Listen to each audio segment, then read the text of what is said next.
up in just a second. Okay. Make a quick note.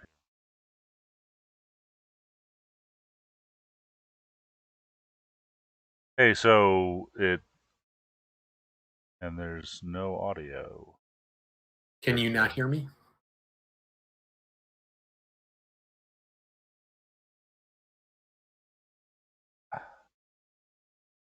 Okay, I think we are back. Sorry if anybody was watching and we got cut off. I'm having some technical issues this morning with my computer, but we will have it ironed out at least by the next time. Now we are back. Sorry about that. I am actually just seeing the OBS semi-swastika logo. Yeah. Okay. We are on. We're on? Yeah, now you can see me. Yes. Okay. So let's list the qualities that we've gotten written down so far. Okay. So I have my little Holga sketch, and I'm keeping track of the qualities.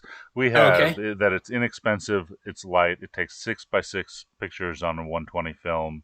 It has about a normal, plastic low quality lens. It has a viewfinder, scale focus, may or may not have light leaks, has a red window film advance, a 2-option aperture, which I think is like a switching Waterhouse stop, and a 1/25th of a second leaf-ish shutter, single. It's 1/100th according to both Freestyle and Wikipedia. So 1/100th. So yeah, I mean 1/125th, 1/100th. That's I mean, do you shoot differently? If you have 100 speed film, you're at 1/125th for 7/16. So that's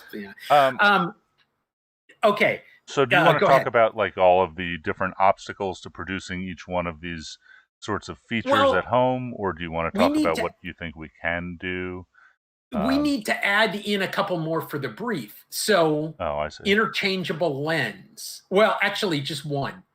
The interchangeable lens. That doesn't have an interchangeable lens, does it? No, but he's looking for an upgrade. I mean, otherwise people just are going to buy a Holga, right? I see.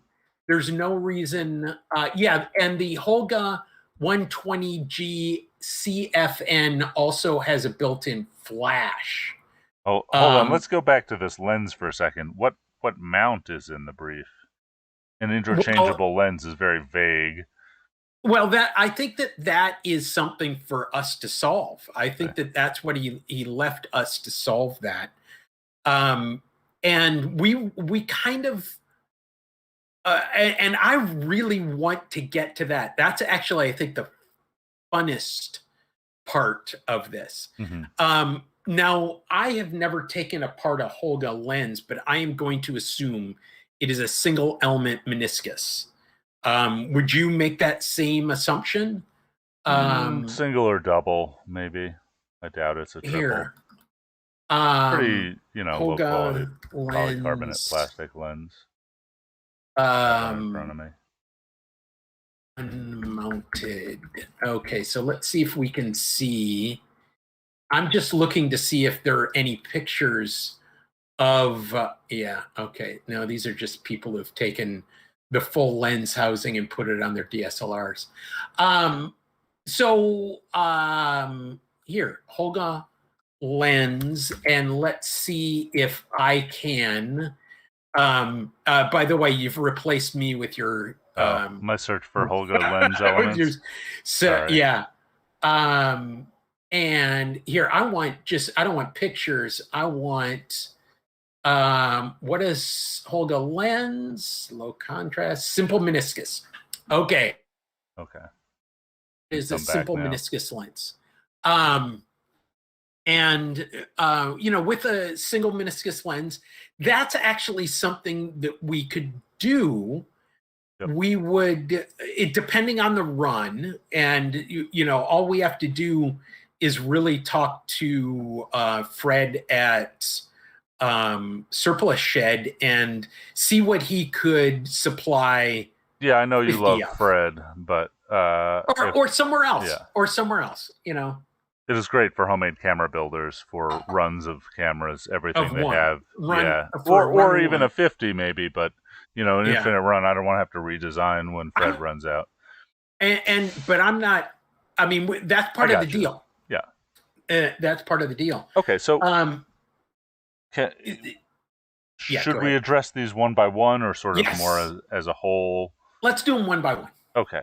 So the first quality of a Holga is that it's inexpensive, but I think maybe we should talk about that dead last because we don't yet know what goes into it. I am almost sure it'll be more expensive than a Holga if I were to make one, but maybe if you download it and print it yourself, it's only double the price of a Holga by the time you're done not counting your time.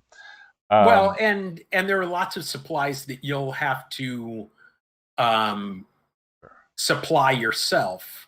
Yeah, but like think about the clips that hold the back of a Holga on. We're not going to make those, so I'm going to magnetic the back. I'm going to so back. You're getting down this road of like, how would we make a camera like that, right? And how that affects its expense. But let's get to the expense. We can make an estimate when we figure out what it is we're building. I just have a picture of a new or an old Holga, right? We want the Graham Holga. So the next thing is light. Again, I think let's put that one to the end because that'll be affected by its features and mechanisms. We certainly can make a camera that takes 6x6 pictures on 120. I think at some point both of us have. I have one in my hand right now. So I think great. So I think the first one that we should really discuss is that it has a normal lens, right? A single element, either 60 or an 80 millimeter lens. 75, something in there. Yeah. And I think we started to talk about that. That's certainly going to affect the expense, but also affect how everything else is built around, right? Because you have the two things, right? We're basically making an adapter between some lens and 120 film, Right. Go ahead. I think you were about to say something. Yeah, I was going to say we might make it adaptable for multiple single meniscus lenses, or maybe this guy wants a Nikon mount, right? Yeah. You could do both. A vastly different project. I don't know that we can address both in the scope. We could make a little T branch. Yeah. Okay. So if we're going to do that, we don't do Nikon. If we're going to do that, we do M42 for volume and for the fact that Nikon needs an interaction in order to adjust the aperture and that type of thing. Whereas with an M42, can't you? M42s are several of them are non-automatic. Oh, for those of you who are at home, Ethan was looking at me like you're screwed in the head. No, you're missing something. Is that like all of the pre-AI and AI and AIS, the manual focus Nikon lenses, they are aperture indexing or auto aperture, but you can just design it also that you push that lever down with whatever mount you design. That's not a big deal. Okay. You can with the camera turn them into on auto. Yeah, and I think that probably the mount that I have, 35 millimeter mount that I have the least experience with is Nikon, because I just don't have an affinity for Nikons.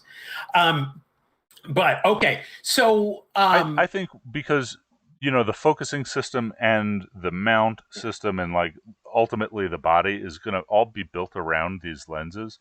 I think it's and light and cheap is one of the prereqs here. Keeping that in mind, maybe let's just go down the idea of interchangeable meniscus lenses. So you maybe have like two, like a threaded barrel with two retainer rings, right? And you can screw. We're just for discussion right now, right? You screw the one ring in, you put the lens in, you screw the next ring in. There's a sloppy way to do it. We could do it a bunch of different ways, but maybe we just make it to take adjustable meniscus lenses. Yes, and they have to have a focusing helical of some sort. So I think for price, that's got to be a 3D printed, just simply for cost, and for weight as well, because even an M42 to M42 focusing helical, is going to double or triple the weight of what a Holga is anyway. So if we're sticking within the weight, we need to it needs to be 3D printed, and I don't think that that's a problem at all. I think that we can do that. So I think, obviously we can make 3D printed helicals, right? I do it all the time. Oscar does it, but it's hard to make them small on an FDM machine. The other thing is, like in the brief we talked about, he wanted it to be 3D printable, which is, or at least partially, home assemblable. The home machines right now primarily are FDM machines, so there's some limit to how small this thing can be.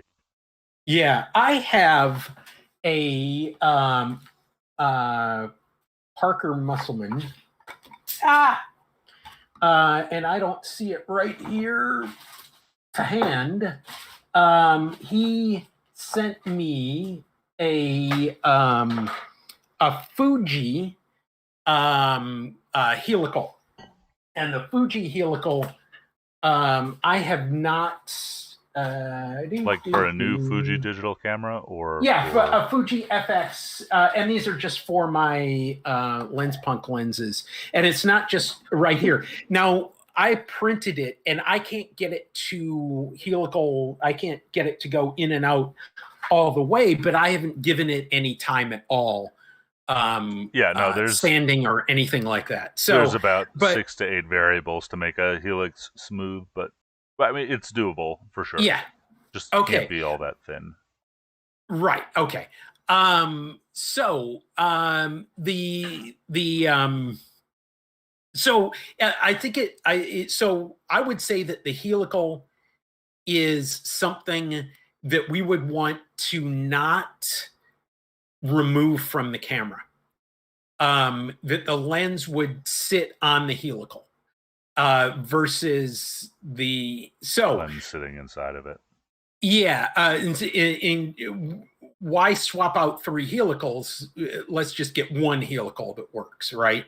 And I'm thinking, okay, so for the lenses, I'm thinking 3 lenses. You want a wide, so you want about a 50, you want about 65 to 80 in normal, and you want one 95 to 100, which is semi-tele, right? Now, because that was part of the brief, is interchangeable. I would put that on the the wish list, not the need list. It might become very hard to design a camera that can do multiple things, have multiple lens geometries, and then still have it be good. Right. I will not let universality ever get in the way of a product of mine being good. I don't want it to do everything. I just want it to do what it's, it might, I don't know this yet, but I have like a sneaky suspicion that, like, if you have to make the helical geometry fit everything, it might start getting real big and beefy, and all of a sudden you have a Holga, an OG, or a Bronco Pan, right? Which is a great camera. I love it, but it's not svelte. It's not a Holga. A little intense for that. I don't know that this is the case, but that's when you say these things, I start thinking like problems, which is the fun part to overcome. But yes, I agree generally. If we can hit a 50, let's say 75 or 80, and a 95 or 100, somewhere in that range, that would be great. Those are the 3 types of lenses I like carrying. Now, part of the deal is with that, we need bright lines in the finder.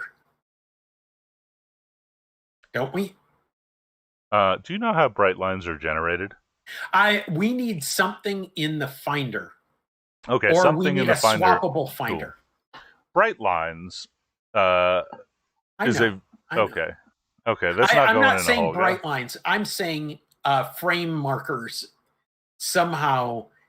That change. By the way, I just want to point out, Ethan just took a drink out of what really looked like a 5-reel metal developing can. Is it? Or it's was my it Honeywell Nicor coffee cup. Oh, okay. There we go. Yeah. But it really, really looked like it. I think I need to get one. I think I need to go buy one just for drinking out of. It's actually not a developing tank. It's just Yeah. an insulated mug. I can't have glass anymore. Yeah, because we can't have. Okay. That's the reason why we can't have nice. So things. you got into lines in the Finder, but But we weren't even talking Finders yet. I'm not putting that on my list. Okay, that sounds good. Okay, so we one of the let's talk about what a Holga lens does, mm-hmm. and what about a Holga lens is attractive to the eye. So one of the things that a Holga lens does is it vignettes, right? It's a lens that should be covering 4x4, put on a 6x6 camera. So that means that we've got to find that right lens. Now, it does have a little bit of focus fall off at the edge, but it doesn't have a ton of focus fall off at the edge. It has a ton of light fall off. So that is something we need to look through. We need to find, and that would be a difficulty in sourcing. We would need to test a few. Yeah, I think, for this conversation, we can't be married to a specific lens. It would have to all start out lens shopping, right? See what looks reasonable on something like Nick's Speed Baby, as a test rig. Yeah. And, one of the things that I have to say is I'm holding up a Lomo LCA that I got beginning of June, and I'm a little bit disappointed in the lens because I thought it had a pretty severe fall off at the edges. I'd seen a bunch of images that were, that had vignetting in the corners and, that's pretty good fall off. Vignetting. And that's what I'm thinking that I. It also could be different amounts of fall off at different focusing distances and apertures. Yeah. Right? So if they didn't design the cone perfectly, often, when a lens is far forward, sometimes the light path hits the edges of the internals of the cone. There might be conditions under which it does wonky things. And this is made in USSR, Soviet version. You can see that there. So it could be that it is a batch to batch, and I got the really good batch, and I wanted the shitty batch. So anyway, those lens qualities. Okay, so but primarily we really want the normal, right? Mm-hmm. Because that's the Holga. It's a point and shoot. It's a click it and forget it. It's one other quality in that, because we haven't gotten to the shutter yet. So are we ready for the shutter? Yes, except first Alex Purcell says there's an Ica trick to partially closing the cover that does a cool vignette. I see. It's reasonable. But it appears to be locked out if I don't open the it locks me out if so I'd have to anyway. Viewfinder. Thanks, Alex. So where are we? Okay, so we're at Viewfinder? Viewfinder. Okay, so we need bright lines. Okay. We need marks for each of the lenses, or we need an interchangeable viewfinder. To me, interchangeable just seems like the simplest, right? It is. Swap out the lens. Yeah, I think so. Yeah. I mean, you can also cut different masks. I think the lines are, a simple version of lines easy to make Leica style bright lines is way more. This is now $1,000. Yeah, no, camera. I'm not. And I was using a generic term. Right. So I think we could mask in a number of ways, but I think the real challenge, particularly to somebody like me, is sourcing the glass for such a thing, or do you just make it really simple and have a hoop sight, right? So for the 50 and the 95, I see no problem with that. For the 80 and the 95 or 100, right? But the 50 starts becoming like pretty wide and guesswork. Yeah. Yeah. So no, I'm with you on that. I don't think that what we do, I don't think we put, at least, okay. So I'm going to step aside for a moment from the specifics, and I'm thinking, if we talk this out, this could be something that I might want to do. Yeah. But I don't think that I would bother with a lensed binder because it is an effing Holga. So what if you cut something off? Yeah. I'm just not worried about that. Half the time I'm not looking through the finder when I shoot my Holga anyway. And you can tell that. Look at my Instagram feed. Uh-huh. So I think that the finders would just be interchangeable. Okay. Yeah. Okay. I'm down with that. We're having one finder with a drop-in mask in the front. Seems very space saving. Yeah, or even we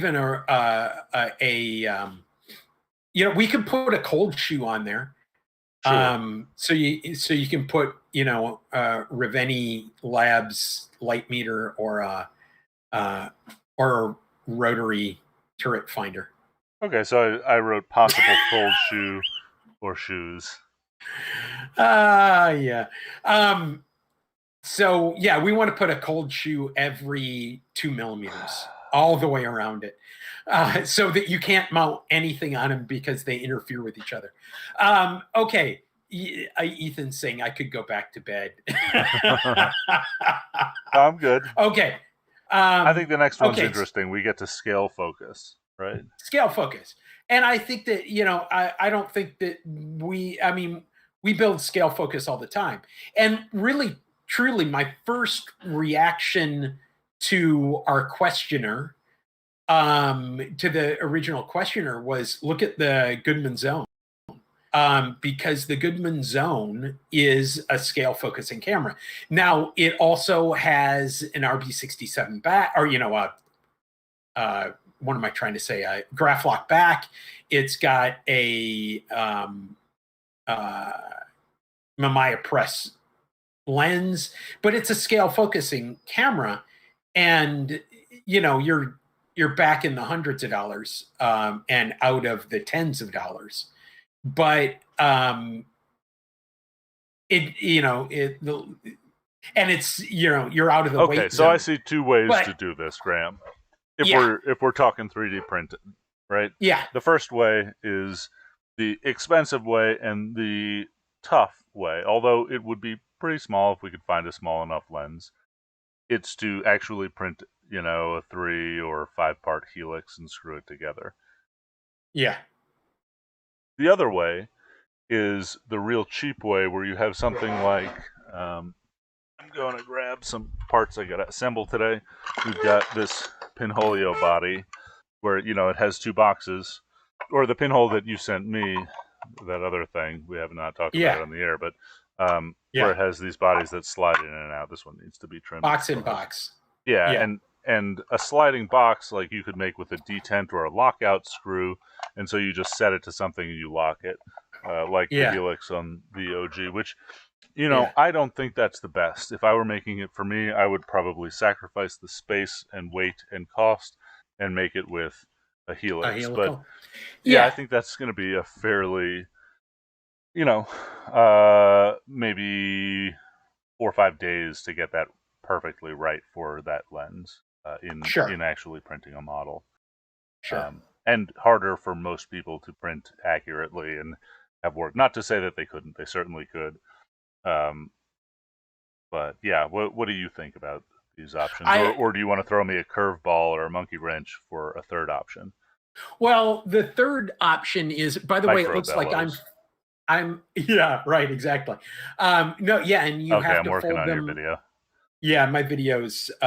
So the other option, and I'll just do a description, is that and this is what I use for a lot of my lens punk lenses, and that is I have a mount that mounts to the body of the camera, and then I have a friction where I slide it in and out a little bit to gain focus. Now, I use these on SLRs and on mirrorless cameras because I'm looking at the result directly. But if you, we could find a system where, and then I pull it all the way out. But essentially, this is a slide in, slide out system, and we could find a way to make that system, and which is essentially what you're saying with the box. Right. Yeah, it could be a triangular box, an octagonal box, a dodecahedral box, circular, even ellipsoidal, or a heptaceptimal box. Yeah. Okay. So I think that's something that we could get our focusing stops fairly accurate and easy if we were to do magnets at certain locations. So for the lens to magnet into place. Well, no, I'm thinking of as the box slides in and out, distance. Yeah. Oh, sorry. It would hit a magnet. Helix would magnet into place.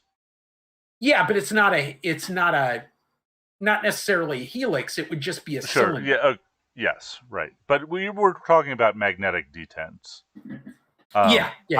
I really. By the way, I've lost you now. Yeah. I'm coming back. I'm working on some bandwidth issues, but I'm here. And it's okay. It's better that they see me than you. Yeah. Probably. And I know that there are people out there saying, "Isn't this a podcast?" Yeah, we're recording a podcast. I can be invisible while I work this business out on the back end. But so I think that focus is not a super huge. It's not an insurmountable invent something new. It is an adapt what we've already done. Yeah. So let's talk about this mechanism of magnetic detents, right? Traditionally, a detent would be done with a divot on one side and a hole on the other with a ball bearing and a spring behind it. And then my issue with it is, even if it's magnetic, I would still want to put it in some sort of screw lock, like let's just imagine the very simple one on the OG that locks the ring, because you could shake that thing and have it shake. Obviously there would be stops in the end. You wouldn't drop your lens off the front of the body, but I think there is some advantage to just locking that focus in, particularly because with a Holga, as I would use it, I would set it to like hyperfocal distance, and I might even glue it there, right? Like it's a don't think about it, use it quick type of thing. Yeah. And so putting in a lock and magnetic detents. Let's stop for a second. Sure. That is a legitimate thing for us to do, is just make these things hyperfocal. Because we're talking about an f11 or an f16 aperture. So you're getting some pretty significant depth of field anyway. Okay, but he asked for she asked for a Holga and not for a disposable camera. I think a Holga is one tiny step up, but maybe not. Yeah. It's easier to reload. Right. Also, like if we were just talking hyperfocal distance, like you could bang that camera out and have it on Etsy in a week, right? With a couple printed in your home and on the internet. That is a very well. Okay, you still need to deal with shutter, but you've dealt with everything else. I have, absolutely. Okay, so I'm going to write in, should the helix become, that's plan A. Plan B is hyperfocal around the lens and aperture. Yeah. Well, it wouldn't be bad to have the basic unit hyperfocal, and then they have to pay an upgrade charge to get the focusing helical. Let's just give them what they want. That's and then give the people what they want. Yeah. Well, we could do things, we could start it out with like a free download for the back door. If you could get the back door for free download. It's I remember being a kid and having this magazine that I picked up off the magazine rack, and they give you the first 3 cardboard pieces of a Tyrannosaurus Rex model, and then you got to fucking subscribe to That's right. Get everything. Yes. I have half a T-Rex model. Absolutely. No, I don't want to do that. Let's give the people what they want. So it would be like the Magic expansion packs, Oh God. Let's just give the people what. Yeah, right. Exactly. No, it's crack, and then we can get them addicted to it. So okay. So I think that focusing is not it's not insurmountable. It's not insurmountable, but we have a plan B, which is to go to hyperfocal mounted lenses. And I think that it would be reasonable to ship both. You choose. If you want a hyperfocal, here are the plans. Sure, you're the master of different nose cones in files. Yeah. And right. Okay, so then so what's next on our list? I think we have focus. Okay, so we've got viewfinder scale focus, then we have may or may not have light leaks. Let's address that. Well, we could address that now. I think we don't. So to make it as thin as a Holga, the whole thing is going to glow, right? There's no filament you could paint it, but then it's a pain in the butt to sand it and prime it and Bondo the thing to get a nice. I think we should just make it slightly bigger than a Holga and give it 3 millimeter full thickness walls.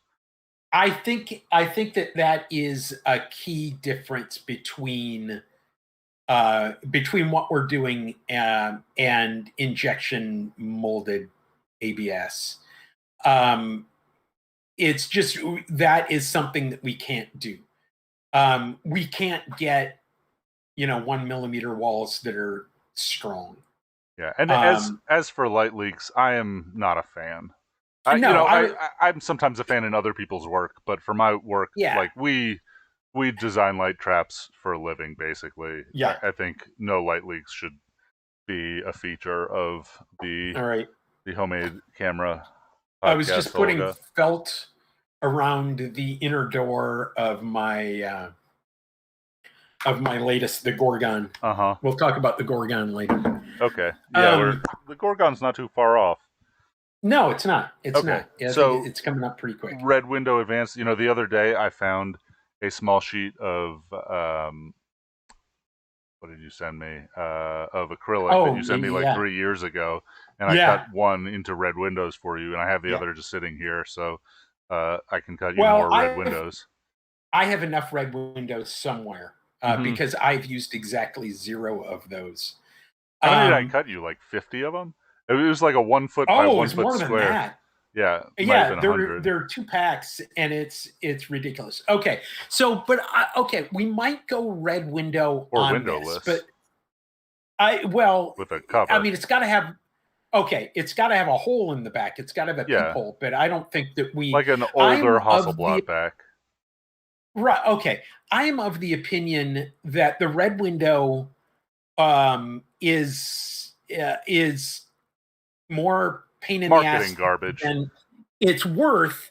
I mean, here is my Ondu, my lovely, lovely, beautiful Ondu, and I poked the red plastic out of the back because one of the film stocks, well, I use film stock that has backing paper that's made by Ilford, and good effing luck reading Ilford backing paper through a red window. But also, one might say it's excellent backing paper because if you don't have the window, still you do not fog your film. Yeah, exactly. Right? That's really the purpose of backing paper. Right. Absolutely. Absolutely. But here's the thing with backing paper. Here's the thing with the red window. The red window was there before we had panchromatic film. Yes. So the moment we had panchromatic film, you're still letting in red light. Yeah. Yeah, so I would say my preference on this build is a window with a shutter over it, right? So when you advance, you open the shutter and you can see in, but if you were to leave your camera out in the sun for 3 hours, you could have the safety of closing that shutter. Absolutely. Okay. Absolutely. I think that one's put to bed pretty easily. Yeah. Here's one. It has a 2-option aperture. I can think of all different 3D printed ways of doing this, but I think, they just have, I think, a rotating or a sliding hole. It's just on the front, it's a sliding, not knob, whatever you want to call that. It's a slider. And that slider just moves side to side and switches from sun to cloud. So I think we could add a sliding or rotating waterhouse stop with some detents and a little spring. I feel very strongly that we should not label our camera sun or cloud, but with its actual f-stops. To be nice, because we know who our friends are. They want to know. Yeah. They don't have to look it up at lomography. So, right. Actual f-stop labeled. Yeah. Okay. The next one is a 1/100th of a second leaf shutter, and this is, I think, going to be the difficult part, but not that difficult. It's a rotary shutter. Yeah. Yeah, I mean, I guess that the little Pac-Man that goes boop boop. Yeah, it's a boop boop. Yeah, that's. I don't want to say easy to reproduce. It's easy to reproduce in CAD. To get to work in a 3D printed or 3D printed and laser cut model becomes less chill. Okay, so in order for this, there are going to be elements of this camera that are not 3D printed. Mm-hmm. Yeah, like a spring, right? Because you could 3D print a spring, but it's not going to be good. Yeah, and it's not going to be consistent for 800,000 actuations. So we're going to have to supply somebody's going to have to supply the actual lens element, right? So that would be a kit that would go out. And I know I'm getting ahead because this is kind of an end thing. So the kit would have magnets, lens elements, springs. What else? Any idea what else? We'll get there. We'll get there. Okay, so maybe a couple small laser cut parts, I think, is the thing that would make like apertures and possibly a shutter blade much smaller and more precise. And you can't do you couldn't do sheet metal, could you? Not on my laser. I can have it cut by a service, which is reasonable sometimes, particularly for small parts, but I'm not sure that it's necessary. Okay. Because I think we kind of need to get to metal parts for that shutter. I think you could do it with acrylic parts, or certainly FR4 board, which is like circuit tell me boards. Okay. It's a fiberglass board that they make circuit boards out of, and it's 100% opaque. Yeah, so I can cut that on my laser in black. I have a lot of it for an upcoming project. The other thing is, like, you can get circuit boards custom made in China pretty inexpensively, right? There's 3 boards in the Mongoose. There's a custom board in the Boop Boop. There's 6 or 7 custom boards in the Meerkat. And so they're cheap enough you can use them for mechanical things like the shutter blade and the aperture, and then I would just draft them in SolidWorks, bring them into my PCB drafting software, use the edge cut, and then have them send me those parts by 100. And they're small enough. And what they'd be very cheap. Yeah, what are we talking about if you had 100 of them cut? Excuse me. What, I mean, it really depends on their size. Quarter. Yeah. So the size of a quarter, we're looking at like probably 25 cents a piece plus shipping. Okay. So, under $1 a piece. Okay. Yeah, maybe we want to go 50 cents. Yeah. Okay. No, it just needs to be bigger than the aperture. Whatever your maximum aperture is, it just needs to be. Yeah, so, okay, I just drafted, the radius. Let's see if I can get my video. Can you see me now? I do see you now. So, I was just drawing this. This is like an aperture plate that can slide through a light baffle, and there's a little horizontal baffling too, but like, this recess in the gray camera body could be printed, and then this red piece here could just be a piece of FR4 board or laser cut sheet metal from a service, or even just laser cut acrylic, I think. Play with. And I might have some detents as well. Yeah. Okay. Let me make a little note. Because I have an idea that you don't want to share on the podcast. Not yet. No, I mean, we will share it on later on podcast, down this list. But later, yeah. I see. Okay. Because I've just thought of a marketing point for this in order to make this actually more desirable. Okay, so and then I have my freestyle photo list that I need print files. I need some film. I need some Xstall. I need some fix. Okay. Let's get back to this leaf shutter. I just want to point out. Episode 1 of Homemade Cameragram would like to come through time and choke episode. What are we, 70? This is 73, 74, something like that.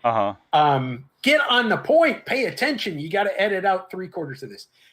Okay, so so the big thing is, I think, the spring and the configuration of the spring and getting the right length, getting the right tension. That's a little bit beyond my engineering. Is that something that you've played with? Yeah. This is very doable for a number of things. So I think there's a couple different qualities. I haven't taken a Holga apart. I've taken a Diana and plenty of other plastic cameras apart. Yeah. One of the interesting things is that shutter works in both directions, up and down. Yeah. Just like that's technology that were used on box brownies from the turn of the 20th century. Yeah. I mean, it is old technology. Right. And that's not that complicated, and certainly like a mechanism that you can look up, but it makes it a little bit more complicated than a manually capped returning shutter. The thing about springs is, for like $40, you can buy all the standard springs. Right. Okay.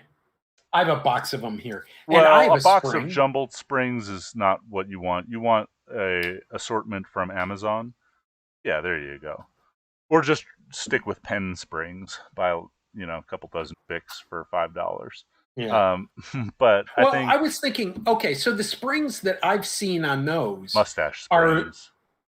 Okay, so what's a mustache spring? It's a mustache spring is a long arm of the spring. It's usually like bent up to engage something on the end, and then in the center there's like a coil, like in a safety pin, or not a safety pin, a clothes pin, and then it goes out to another arm, right? A rester device. And the deal with mustache springs is there's less like standardized mustache springs, and so you might get into designing and manufacturing your own spring set with like a lathe or a small mandrel. Or you can redesign how one of these things is powered and use a tension or a compression spring. Yeah, that is something I'm comfortable with, and I think it's something that you would be comfortable with as well, if you had not just a box of old springs, but like a brand new assortment box from Amazon with all of the standardized springs with their C number and like they're spec'd out. Yeah, I've a set of compression and expansion springs. Do you think it could be done with a compression and expansion? So anything, or do you think it's got to do a mustache? Well, no, anything with enough levers and pivots you can power with any spring, right? You can. Okay. But the deal is the mustache spring is very small. It fits compactly into that mechanism. It's ideal. The question is, can you get one to power your shutter or make one? So I got into a long discussion with Lucas a while back where he wanted to start making his own springs, which is pretty necessary to keep size and weight down. But I don't expect humans to make their own springs. Like if you were to send a kit to a customer, if you just hand them some, spring steel wire. Oh, straight. Yeah. Yeah, you need some equipment. Yeah. And there's also services that will bend you mustache springs. I think, my first choice is to see if in a small space I could power it with a tension spring. So like if you had a mustache spring acting this way, you could just add, a lever and a pivot and have instead of the mustache spring opening up like this, you have a tension spring out here pulling it up. Or, a compression spring pushing on a lever that wants to pull this up. There's a million ways to skin that cat.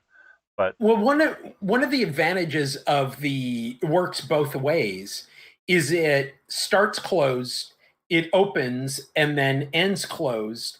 And when you're ready to go back, it does the same thing. It starts closed, comes back, opens, and then ends closed.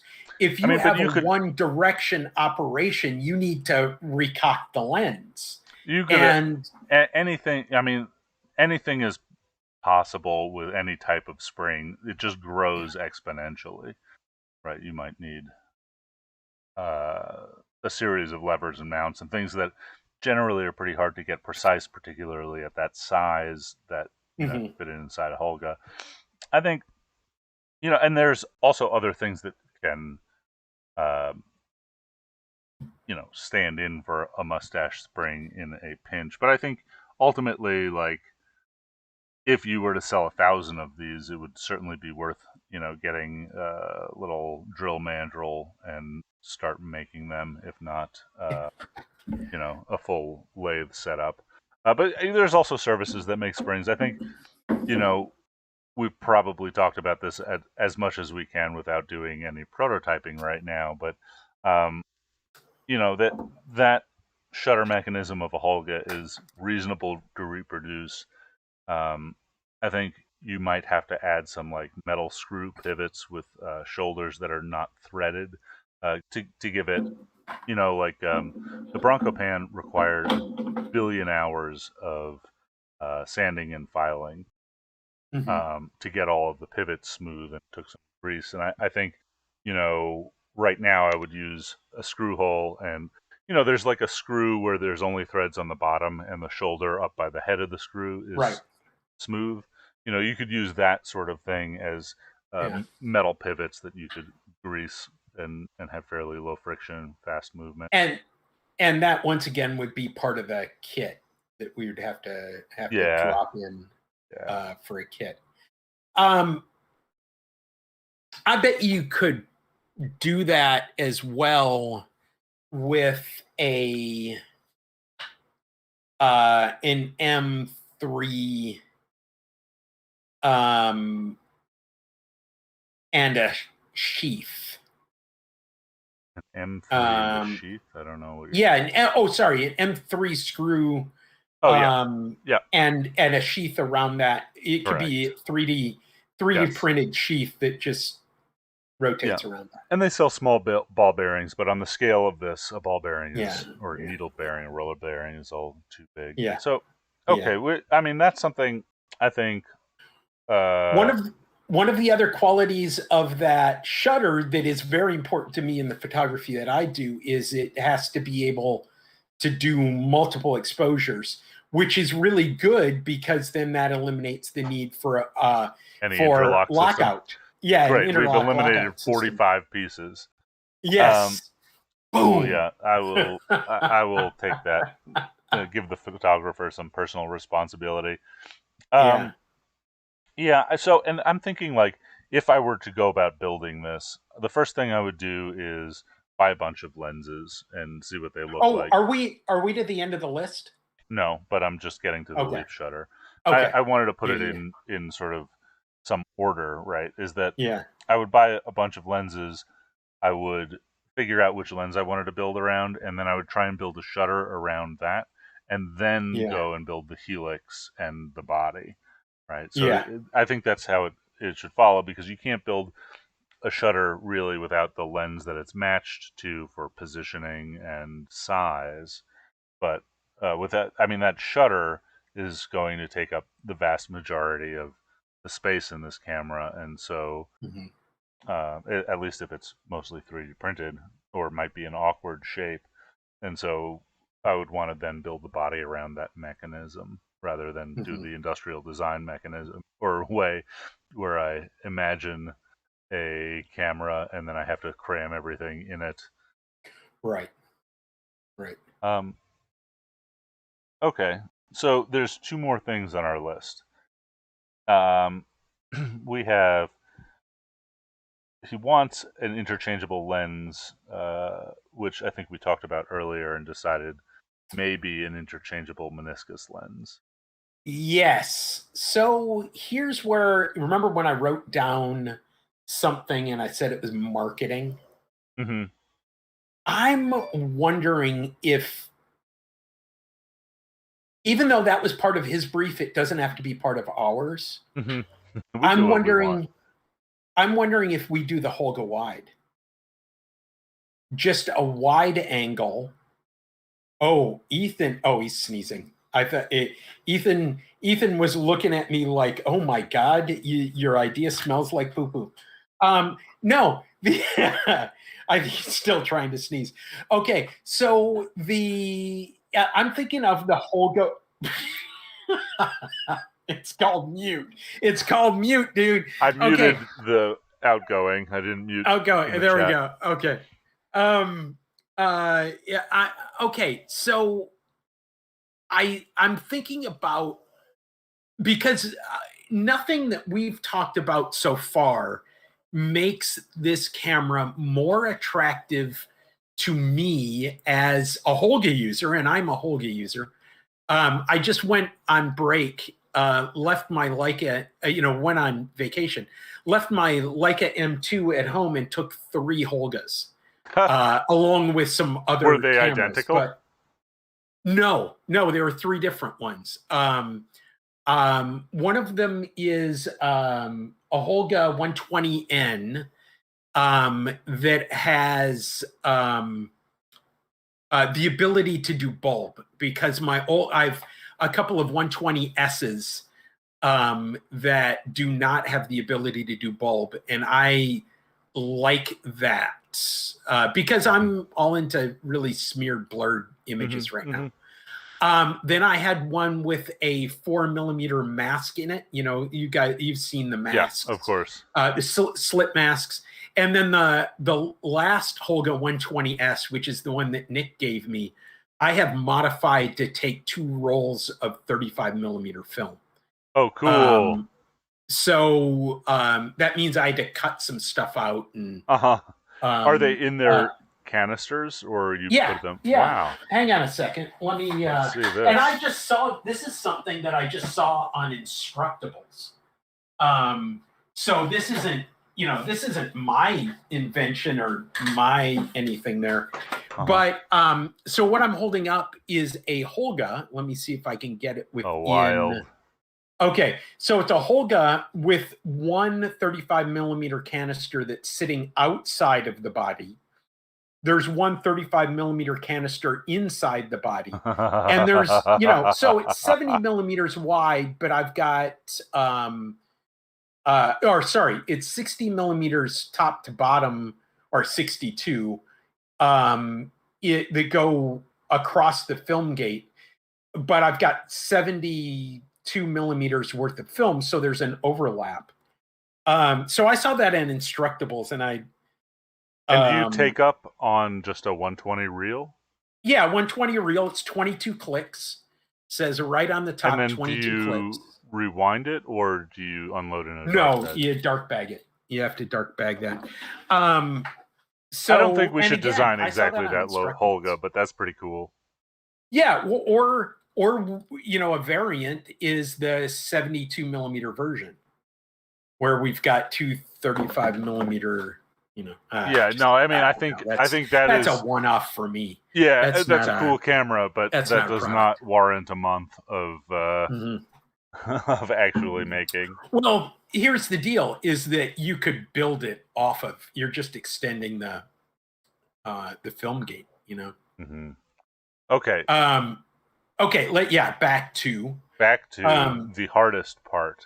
So here we go. Okay, so I'm saying, if we were to do this as a product, either you or I or we, and I'm thinking a Holga wide is the sales point. Now, we wouldn't call it a Holga. No. We would call it a Bolga. What about a Schmolga? Schmolga. There we go. Scholga. Yeah. Give the people what they want. That's right. A wide version of it. I think that's something. I think you're on to something. I think that would also makes it more really attractive. Call for a optical finder, which makes it more expensive and harder to design. Finder. But we only have one finder, so we're just solving it. I'm saying let's bag the whole interchangeable. I think that's a reasonable goal. Is the Holga wide? Well, let's get to versions later. Put that on No, I think that may be the only thing that comes out of this. But but before we get to versions, right, and knowing that we might split into versions, let's talk about the hardest one, which is Flash. Okay, I am completely ignoring that portion. Didn't hear it. La la la la la. Yeah, because I don't use Flash. If I built in camera Flash, I tape it down. I am not a Flash user. Now, there are other folks who are Flash users, and I understand that. So we have to have some sort of synchronized trigger. You tell me what that is. Yeah. Okay. So I've been thinking about this one, and while the most of what I like to shoot, I don't use a flash unless it's in the studio, which I wouldn't be using a Holga. I really would like a Holga for like a drinking camera. And if I think about like my favorite drinking camera, it's like a Minolta AF2 or something. It's you got your film. It doesn't want to drink. Okay. No, it's like a camera that I would take to a party in a pocket, right? And just preset it and take pictures, right? But party is generally at night and dark, right? I think that's a generalization, overgeneralization. But okay. It froze just there. I saw. I was about to fix it. I think having a flash is a really useful thing. There are reasons that I don't want to build a flash, though, and we could talk about that. And we could talk about where to harvest them from if you were real crazy about it, and how to trigger them. And ultimately, I think my solution is going to be a hot shoe, but we'll get there. So I'm sorry. I'm sorry. I just thought of, my camera woke up in a hotel room in New Orleans and didn't have its flash. yeah. The harvesting. Sorry, it Right. was just the harvesting. Okay. There we go. So the first challenge with the flash is it's fairly dangerous, right? The difference between a flash and a taser, right, is capacitors and high voltage. So generally, the way a flash works is that you have a xenon tube or some sort of noble gas tube, much like your fluorescent light, and then you have a bunch of transformers and capacitors. So you have a transformer to go to a high voltage to charge a capacitor that's ready to discharge through the tube, but not enough to set it off, not enough to break the electrolytic barrier of the noble gas inside. And then you have a very high voltage, trigger voltage, that is charged into a second capacitor, which is generally less power but higher voltage. And then so when you trip your shutter at a certain point in the shutter movement on a mechanical camera, it closes the contacts for the trigger voltage, which is enough to break down the electrolytic barrier in the gas and jump from the anode to the cathode through the tube. And starting it like that, has broken down some of that barrier, and then the primary capacitors fire through the tube. Anyway, that's all to say, you're building up a lot of energy, even for something like a disposable camera. I'm sure you could go on Instructables, but you should not, and find how to turn a disposable camera into a taser. That being said, it can be done safely, but it's not like a liability that I love taking on as a small camera maker. I think that there is another solution. I'm thinking just black powder and a bar, Well, I mean, let's not be Stone Age about it. Let's at least get some magnesium filament. Okay, there we go. Yeah. No, so I think there's a couple ways to do this. So in a manufacturing problem, right, it's very easy to draft the circuit for a small flash. It's very easy to have that PCB made and very easy to solder all of the components together. The hard part, the one that you can't just buy off the shelf from McMaster or DigiKey, is the tube. Or if you did, it's very expensive because they're custom tubes, right? And you need to design voltages and amperages coming out of the capacitor to match that tube. So, even if I were to build my own flash circuit, I would probably have to harvest the tube out of an inexpensive source, which right now is probably a disposable camera, right? So 10 or 11 bucks to grab that camera and steal the tube out of it. Now, or buy a pack of those wetting exactly. disposables. So, I mean, if you're there already, they have a perfectly good circuit for it, although not particularly well shielded usually once you pull it out. And you could grab that entire circuitry from something and drop it in your camera, which again, I don't feel really comfortable about giving people a homemade stun gun. And so I probably would not go down that route for anybody but myself and maybe you. You're probably not going to sue me, except over the royalties from this podcast. That's right. Yeah. So, I think that's a reasonable way to go about it, and you can grab the trigger circuit out of shutter. You could even grab the shutter. In fact, you could grab the lens and just have made the camera by buying the camera. But there we go. It would vignette. It would likely vignette. Yeah. It would just might vignette a little bit narrower than you want it to. Right. You could just go buy a Holga. But no, I think you could reasonably well, for a homemade project, pull a strobe out of those cameras and then wire it to your shutter. That being said, I don't really want to do that. And I think by adding a hot shoe, you can allow people to have flash. You do make it a little bit bigger, but also that becomes somebody else. It becomes Met's or Nikon's problem, Sunpack's problem, not my problem. Okay. And then all you would need is at some point on the shutter, particularly if you're having them made as PCBs from China, you just have a pad plated on the shutter and like a small brass, or if we want to get fancy, gold-plated finger that as the shutter moves, right, there's a finger that rides on it, and it just touches a gold contact as opposed to closes a circuit. Yeah. Okay. Does that have to be powered at all? I don't know anything about that. It's so, for old mechanical cameras, and the reason why you can't run old strobes through newer digital cameras usually is that the high voltage of the trigger voltage actually runs right through your hot shoe. So you might have, 5,000 volts running through your hot shoe while coming back. Yeah. Back feeding from that's front feeding. It goes out from the capacitor through the hot shoe, through the contact on the shutter blade or the mirror, and then out to the tube. And then that will break down enough that it will.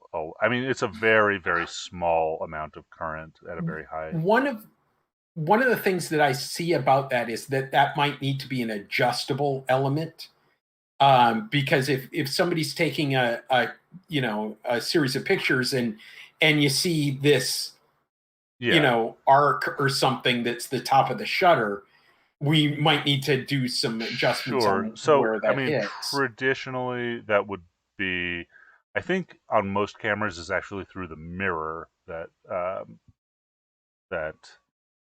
closes that circuit, and there might be some small delay, or the mirror might go past where it needs to for the shutter to delay it. But anyway, you can usually bend or adjust those contacts for timing, and I think I would have fixed contacts on the shutter, and then just use a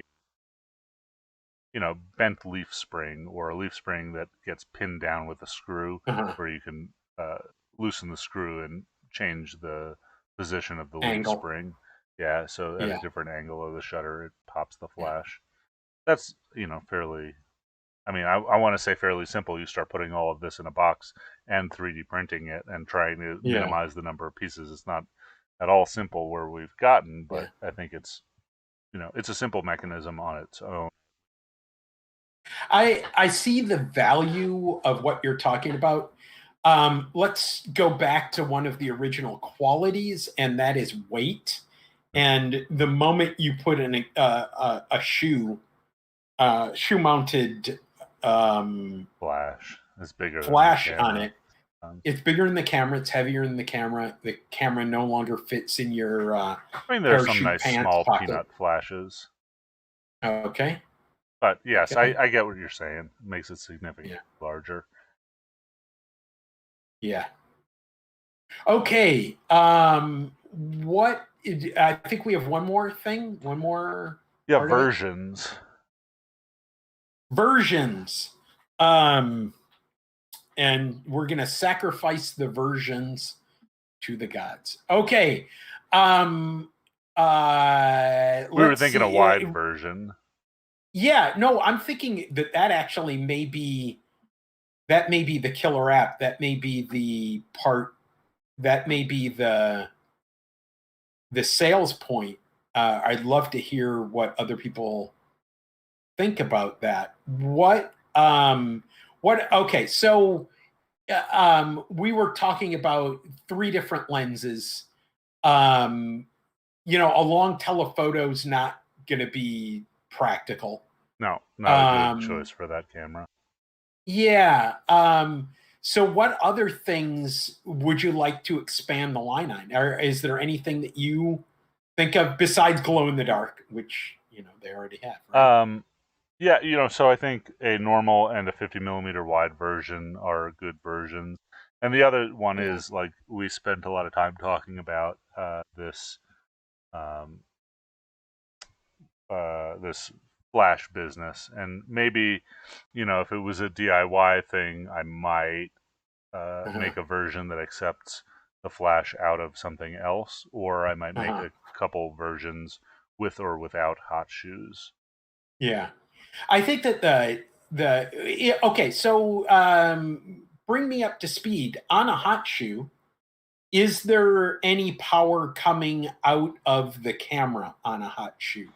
or is it no, simply the closing of a circuit? Just the closing of a circuit. Power's going through the camera, but it's through the camera. Gotcha. From the flash through the camera, sees the circuits close, then does something else. And what you're talking about that is the power, the lots of voltage, lots of whatever trigger voltage. Trigger voltage is originating from the flash. Okay. Yes. I think that's a reasonable thing to build in. And it does expand the functionality. It does, this Holga, right? Oh, it does have a hot shoe. I thought Holga's did not have a hot shoe, but this is a 120S. And yeah, sure enough, it does have a hot shoe. I thought it was just an accessory shoe that was on there. Let's see. Anything else that you're thinking of that we might want? And the 70 millimeter version, the 235s, 235 cans. I think that we can do something along those lines. I think that there are 12 people who will shoot that twice in their lives. I don't think that's going to be the good one. I like 50 millimeter wide version or thereabouts, a normal lens version with or without hot shoes, or for a DIY part, like match to just screw in the guts of a flash from a fun saver or other common disposable camera.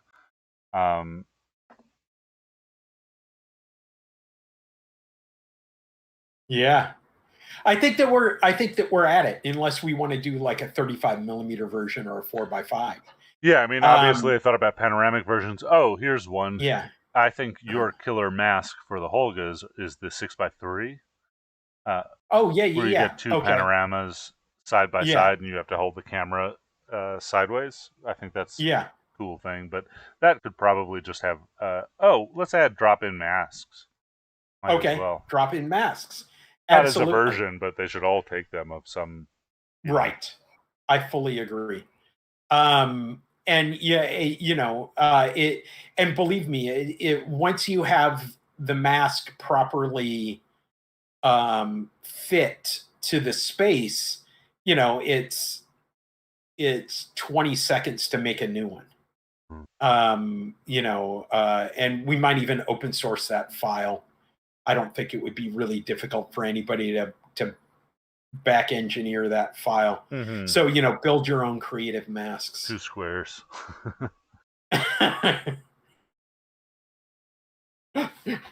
My creative mask is taking it out.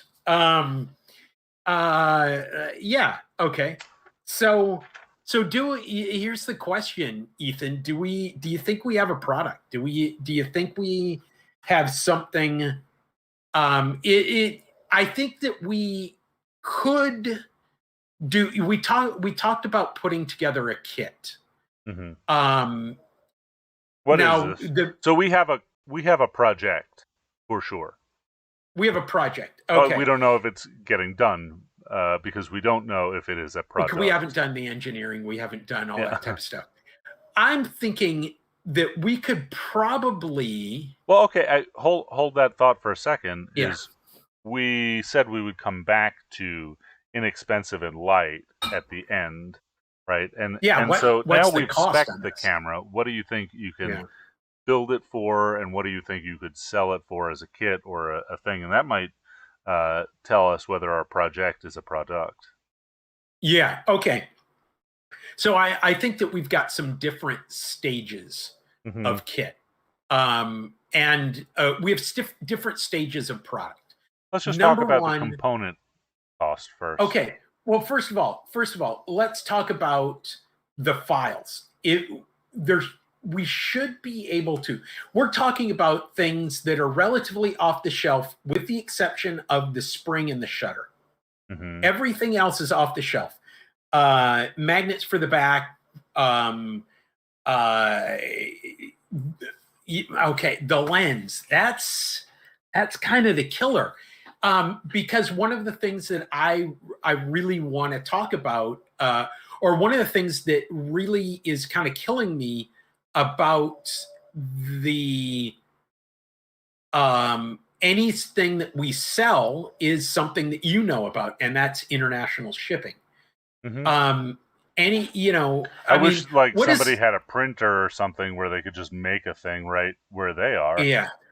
Well, I mean, and that's the thing about the Kraken is that the Kraken, I get as many sales outside of North America as I do inside of North America. Yeah.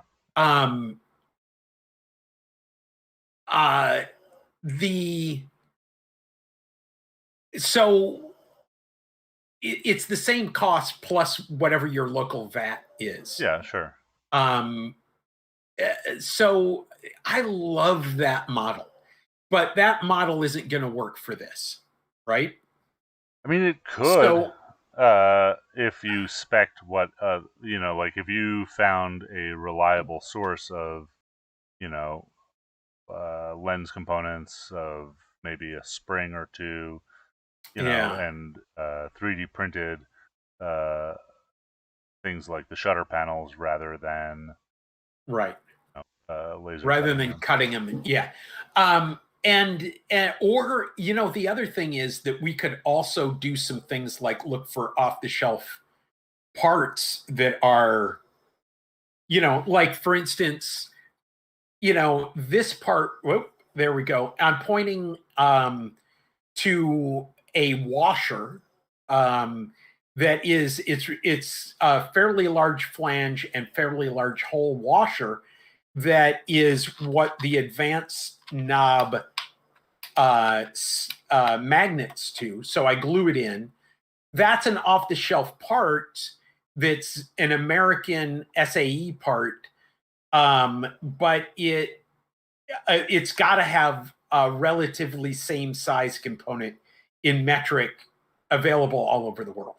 So if we could come up with something like that for the shutter that would be available and you just have to do a couple of modifications, then maybe, we're back to selling the files, source that, and maybe we find somebody, friend of the show, somebody wants to take a cut of lenses, and that's the only thing that gets sent out. Okay, let's just think about I think is what it would cost us to build such a thing. Okay, that's a simpler thing rather than hypothetically working out who's going to distribute your lenses for $5.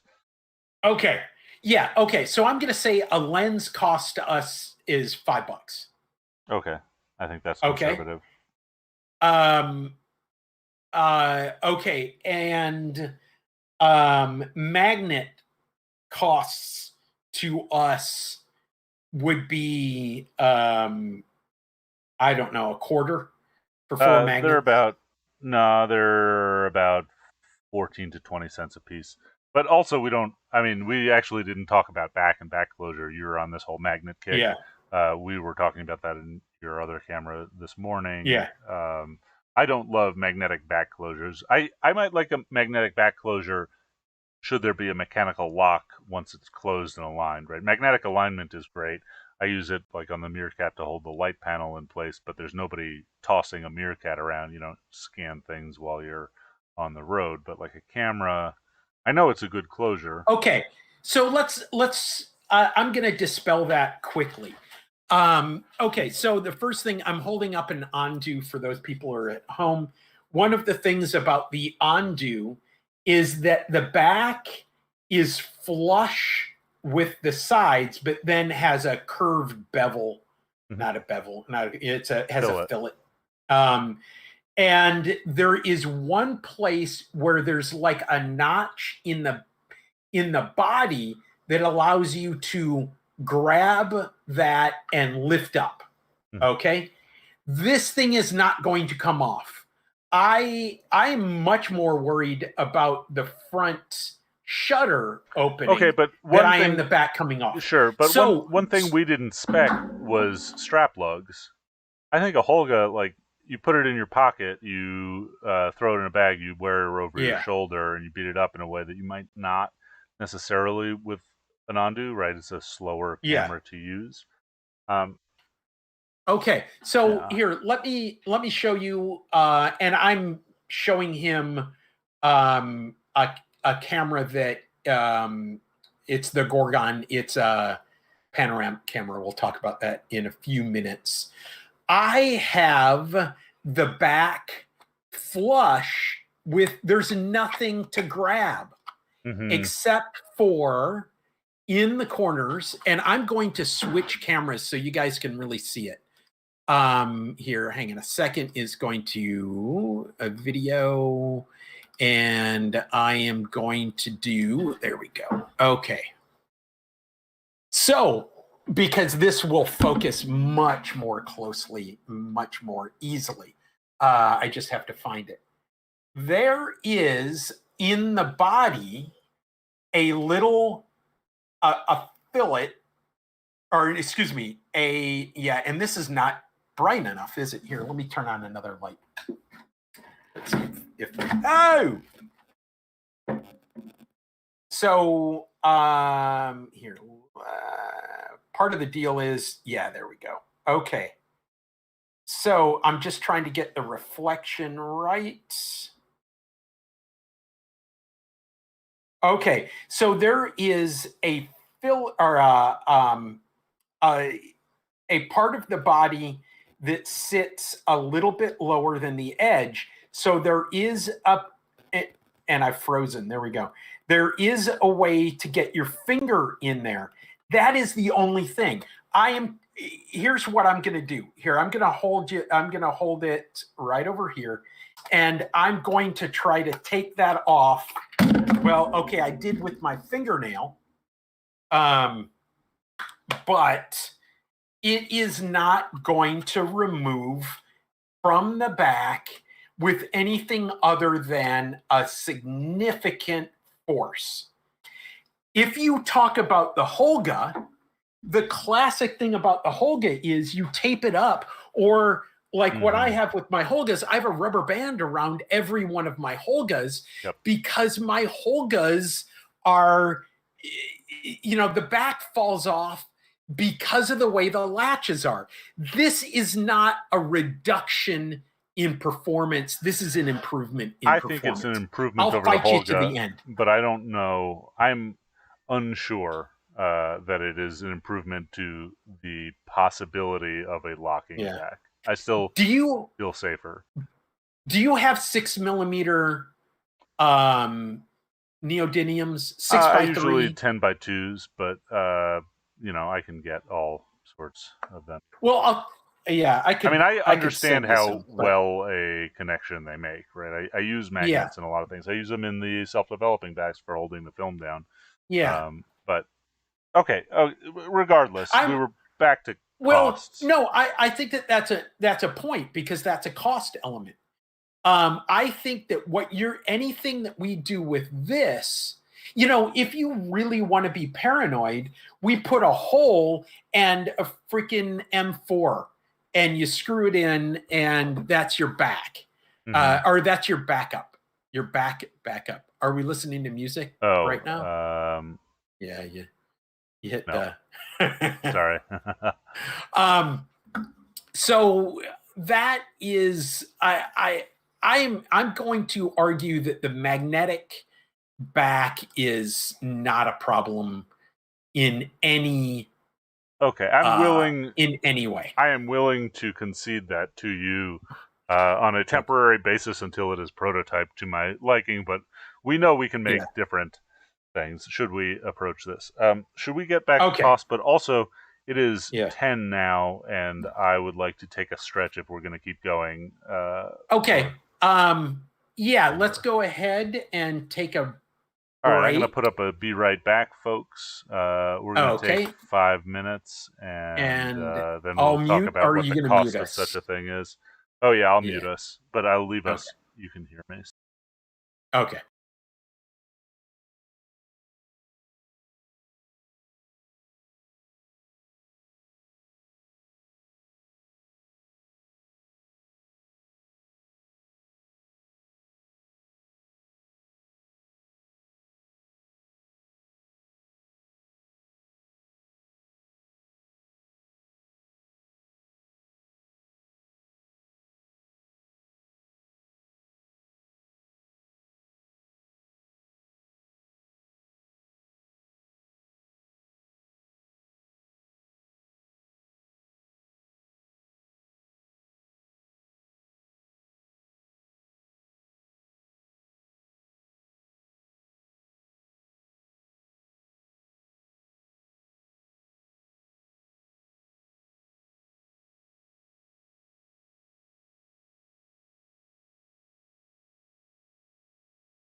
And we're back.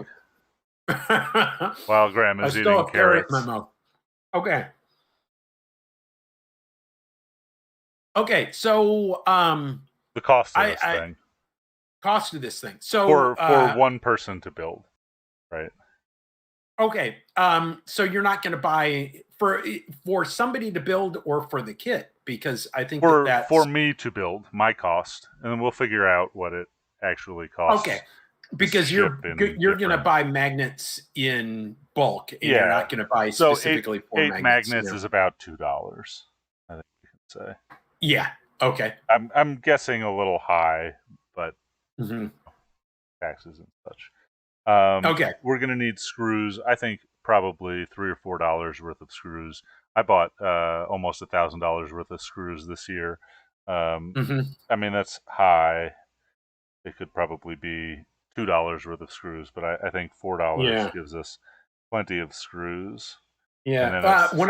When I built this, I have 1, 2, 3, 4 screws.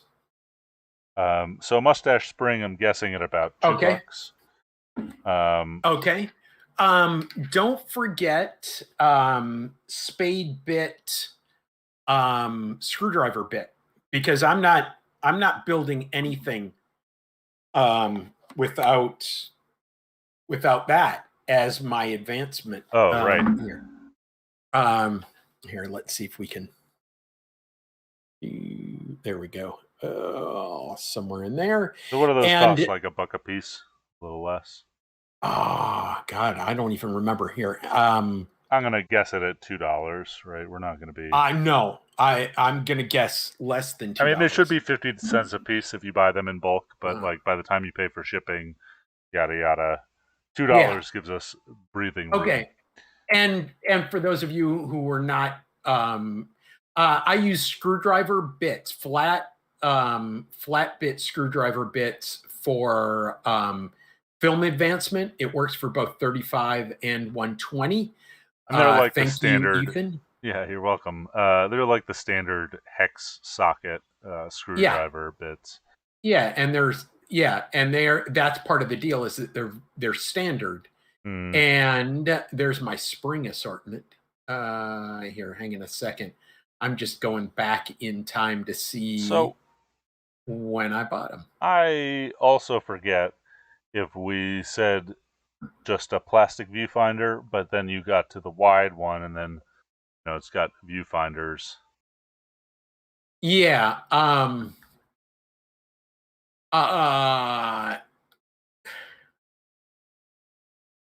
Yeah. I think that.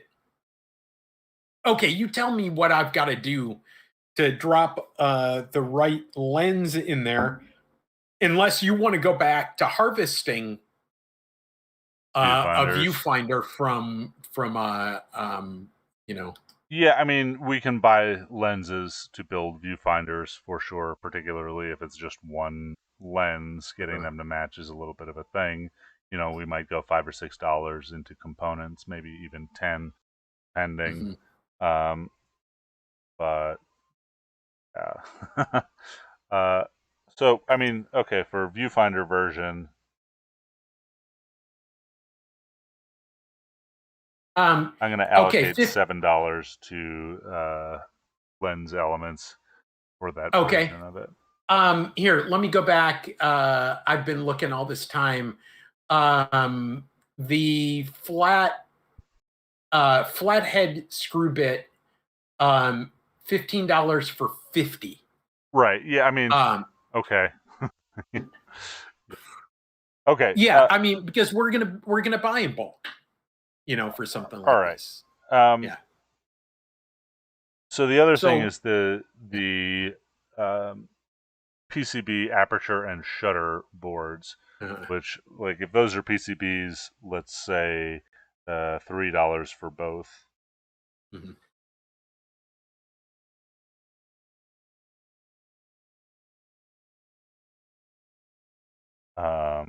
And then it's just a matter of 3D printed plastic parts and how many print hours we're looking at and how much filament.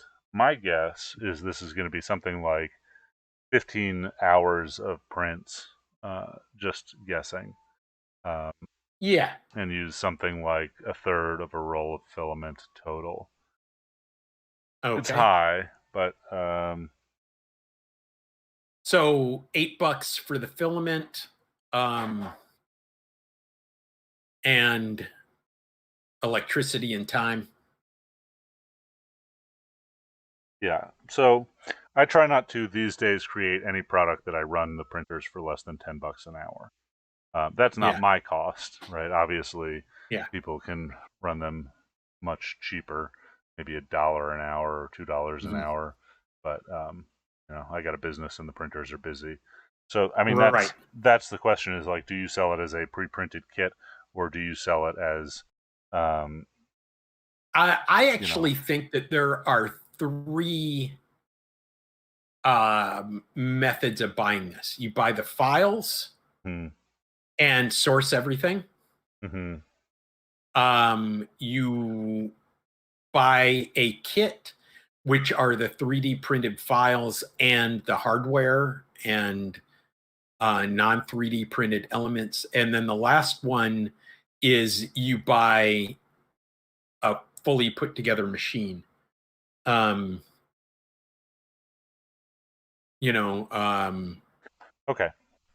So let's forget about buy the files and source everything. Well, what do you sell the Kraken files for? $30. $30. Okay. Which is already basically the price of a Holga with shipping. Right. Yeah, absolutely. And that's part of it. Yeah. So we're no longer, inexpensive, but okay. So I'm going to just total the parts cost real fast. 5 and 2 is 7. 11, 13, 15, 22, 25, and $32. No, $33. Okay. Sorry. Parts.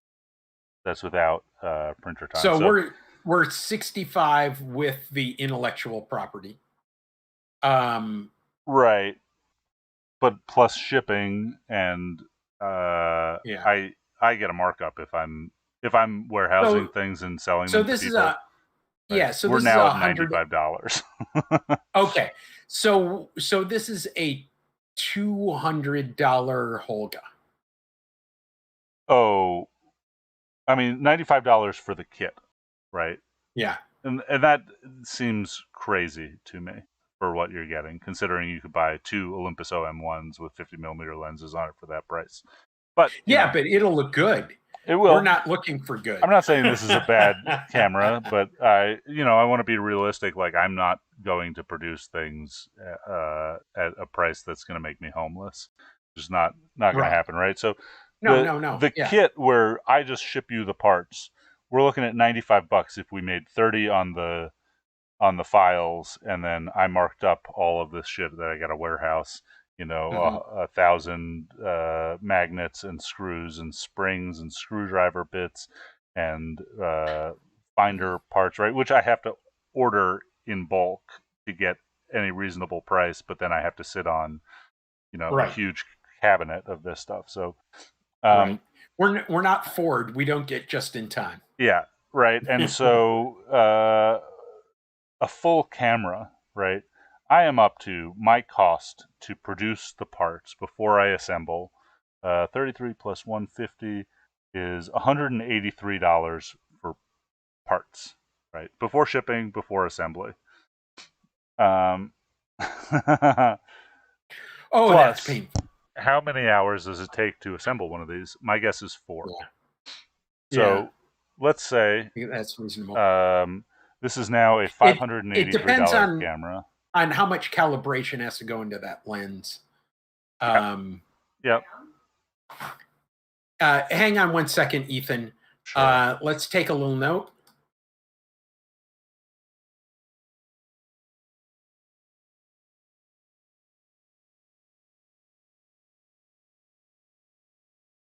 We'll be right back, folks.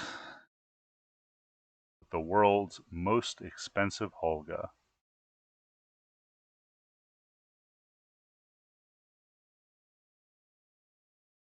quite sure where Graham is.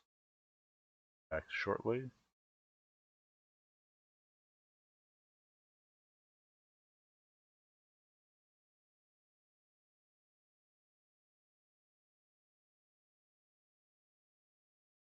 Okay, I apologize for that. That's fine. Okay, so we were getting to the point, kind of finishing this episode of we have come to the conclusion, and maybe you're willing to do it a little cheaper, but I can't imagine that much cheaper, that if you were to buy this camera assembled, it costs as much as a Hasselblad. A Hasselblad. Okay. Yeah. Yeah. Yeah. Right. The files seem reasonable for $30. Yeah. I think, having the problem with the kit is, once somebody has to start buying lenses and screws and driver bits, and they don't want to buy 10 of them or 100 or 1,000, right. like the circuit boards, right? Or something that, for $100 you can get a couple hundred of them maybe, but also for $95 you can get 2. So, some of these parts scale well and some do not scale, and that makes buying the kit hard unless we discover through this inquiry that kit with parts is so expensive, and we really just want to sell the files. There are things we could do, like design a 3D printed shutter rather than a laser cut shutter, or I don't know. Okay, so what are the most expensive parts that are not 3D printed? Yeah, in fact, time, actually, we don't labor. Yeah. It's okay. Labor. Yeah, but we're assuming that there's a hobbyist who's wanting to do this as recreation. So the cost list rate ranges from $2 for like a spring or screwdriver bits to $8 for the total amount of plastic. And I mean, clearly a Holga is not just a straight business argument, but it's not a business tool. Usually, it's not all economics. But I also, have the personal philosophy that I never want to offer a product that is worse than something that is cheaper. Most ways, I want to be, I don't necessarily want to be cheaper, but I want to be better. And my whole thing is that we are, I'm doing this to make something that I can't get elsewhere, right? Yes. And so I think I don't think this project is dead, but I think, as a product, right? So 444926111 says, I'll stick with the homunculus, which is exactly it, right? The homunculus is a way better camera, and you can buy a lens for $40 to $300 and buy the homunculus and be done and have a way better camera. It's a different camera, right? But putting it's bigger, it's heavier, but putting a half day of assembly or a full day of assembly into a Holga gets real crazy. I don't know. Is this something you want to talk to the audience about, or should we call it? It's no. I mean, we can always put it out. I don't know how many people are watching live, but Graham Homemade Camera on Instagram, certainly. DM me. Is this something that you think would be part of your interest, or I think Ethan is putting up. I'm working. Before we do that, don't put that. Don't let anybody in for a moment, because I want to talk about this really briefly. Oh yeah, and exactly what it is. But here's the question. I think that a Holga wide is a killer product. If somebody in Hong Kong wants to do a Holga wide, I'll buy one for $100. Right, and that's another reasonable question. It's no longer a DIY project, but is this something you could sell 10,000 of, and would that make sense? So, I'll tell you, the injection molds for that camera is probably $100,000 to $150,000 by the time you injection mold all of the pieces. And, at that point, you're selling tens of thousands, and the cost of all of these elements go down at least 10 times. You're buying on that scale. And assembly should be pretty quick and standardized with an injection molder, and you could probably send people kits with everything, for $60 or something like that. And do it like a constructor. Yeah, exactly. I don't think this scales like that. I don't think you or I have the marketing savvy to grab 90% of the market, which is what you would need to do those numbers now. I really do think that if somebody were to come out with, and I don't think that you have to re-engineer much on the body. If you were going to do a Holga wide, this box gets smaller. And that eliminates on the 120N. That's where the bulb is, and I'm talking about there's a box that offsets the lens from the body. So there's what would be the lens mount on an interchangeable? Yeah. And at the bottom, it's got the bulb, and at the top, it's got the aperture. So those would have to go someplace else. And it's also got the shutter on the side, shutter release on the side of that. So we are talking, a re-engineering of one of the molds. So probably a lot of the molds. Yeah, that could be. You're done. Right, and think like a mold for the Holga body is somewhere between $5,000 and $25,000, and then you have all of these interfitting pieces, and so a rev on those molds, depending upon whether you can just cut a little bit more out or you just start from scratch, could go, $5,000 to $10,000, pretty easy. And that's just for like one body piece, right? There's probably 3. We all learned about that from Hamish, right? Yeah. I love that we got that narrative so that we understand what is going into things like the Holga. That's absolutely 100% valuable to me as a camera builder. Okay. I think that's you let us know. You let us know what you think. I have a project. I'm not going to say a specific camera, but I have a project to show. And that project right now is a panoramic pinhole. It's not the first panoramic pinhole. It won't be the last panoramic pinhole out there. It's just this particular one I'm hoping to leverage into some other options. And this is a platform as opposed to just simply a product. So it has a film gate. I'm going to open up the back.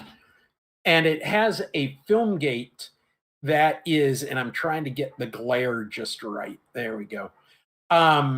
It has a potential maximum opening of 36 millimeters top to bottom. So it's as wide as a film. And it is 72 millimeters. Actually, it's a little bit longer in this configuration. It's about 74 millimeters side to side. It's also got a mask that drops in there for 24 millimeters, so it doesn't shoot over the sprockets, and 24 by 72. So that is a 3-to-1 ratio for a panorama. It has a sprocket advanced system, and I'll drop in some dummy film here. I just have to figure out, yep, there we go. Some dummy film. And I'll run it with the back not on, and the back has some pressure plates on it. But what it does is it runs over I'll run it with the back. I might just put the back on. And the back has some pressure. So there's a sprocket, and on there's a sprocket cylinder, and on the top is a wheel, and that wheel has a little arrestor, and I've got to look in my mirror. You just lift that arrestor up, and it just like the Bronco pan, which is just like the RB67 packs. Yeah. Okay. So I stole it from Ethan. Actually, I stole it from an RB67. Well, I had a working version of this, which was the Flexo pan at one point. I had a working version of this mechanism, which was a Flexo. So anyway, I advance it to a certain point and it stops. And that actually, when I've developed one roll of film. I shot it early yesterday morning, developed it yesterday afternoon. And it gives me exact spacing. So we are talking perfect spacing no matter where on the reel, where on the roll of the film it is. It is simple. I need to figure out now a frame counter. So anyway, so you just move that little resistor or retainer lever and then roll some. Nope. Apparently I didn't. There. Yeah. Well, this is I think I just peeled that. Yeah, I just broke the film because I didn't actually let the retainer. Yeah, I broke the film. Yeah. That is sounding no. Okay, it's fine. There we go. It is sounding a little bit sketchier than it actually is in operation. I'm trying to operate it backwards, looking into a video feed. But the advantage of this is that there's no clicking counting. There's none of that. I need to shoot. I need another body print. I need another. It has a rotary shutter on the front, so it rotates up and rotates down, and it's got a magnetic. What did you call them? Click, detent. Whatever. Detent. There we go. For the pinhole version, I think it's pretty close to ready. I can punch another hole on the other end and rewind back into it, but it is going can to can, film can to film can, as opposed to take up reel, film can to take up reel. And that's just for convenience and engineering. It's so much easier to do that than it is to get a catch and all the other things that Ethan figured out with the Bronco pan. So this is pretty much ready to go. Now, the question is, will I be able to take this body to the next step? And the body to the next step is mount a lens right here. So make Holga. I plan on it being a primitive lens for a panorama. It'll have a shutter. So that's my big thing that I'm looking at. And by the way, at this angle, I know those of you who are listening at home cannot hear it, but for some reason, Ethan is looking very much like Obi-Wan Kenobi with the, what? He's got kind of a white shawl on. It's a white t-shirt. Yeah. But there's some Obi-Wan Kenobi. You were channeling Ewan McGregor. Okay. Okay. So that is the Gorgon. because one of the things about the Gorgon, you look at a Gorgon and you turn to stone, so it fixes an image. Okay. You like that name? Okay, then good. If you don't like that name, this is going to be the Chupacabra. The Chupacabra. I'm going to... Don't make me come for you. Yeah, that's right. Okay. Because Ethan and I, for those of you who don't know, are fighting over the name Chupacabra. Okay, I think we have beat this horse. We have beat it. We got a couple of people watching. I don't know if anybody wants to come say hi and talk about this idea. I think I'm going to throw the chat link up on the screen, and if anybody wants to talk after the podcast, I will let some people in. This is the link up there. And I'm not getting that full. You want to make it a little bit smaller? No, it's fine. It's you. It's not the. Okay. It's you have a cropped view, I believe, of what's going on. But I did have a cropped view. I have now expanded it. Okay. So. Yeah. Anybody? If you want to talk about this or any other similar projects offline, not live on the podcast, we can. I think Nick just woke up. Is that right? Looks like it. Nick just okay. Yep. Yeah. Okay, we can talk to Nick after this business, but let's end the show. Okay. If you would like to get a hold of me, I am Graham at homemadecamera.com. Ethan is Cameradactyl at cameradactyl.com. Ethan at cameradactyl.com. Ethan at cameradactyl.com. Nick is Avi Nick on the Instagrams. And what else? Thanks, Robbie, for producing the music that is that we use. And somehow the link got turned upside That's fine. down. I'll fix it. But then I'm going to put on Robbie's music. Okay. So thanks, Robbie. Thanks, Robbie.